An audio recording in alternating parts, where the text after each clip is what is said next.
ले आवा देवरू दर्द के दवाई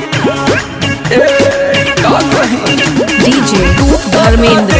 भाई खाता कलाई ले आवा देवरू दर्द के दवाई और सूत गईली सैया से रतिया चपक के ककरी भइल बा कमरिया लपक के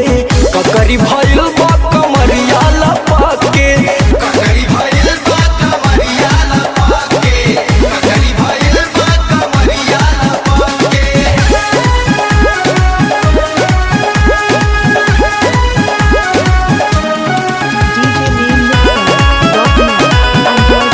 डीजे धर्मेंद्र भाई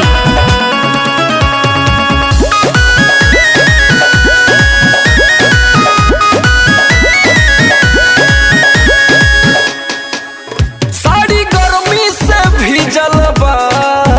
देह देवरू हो की जलबा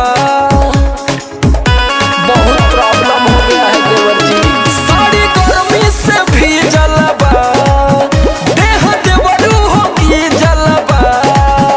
और काट ले डीजे धर्मेंद्र भाई ककरी भइल बा कमरिया लपक के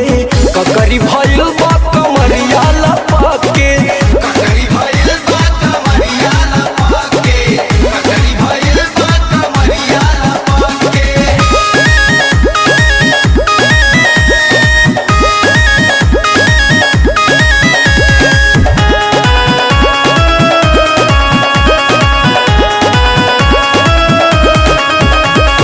छत पे छूटल डीजे बाटे धर्मेंद्र भाई नैये नथिया टूटल बाटे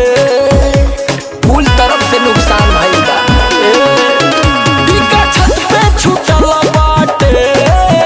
नैये नथिया टूटल बाटे सोमरे लोग ऐसन धइले गपके ककरी भइल बा कमरिया लपक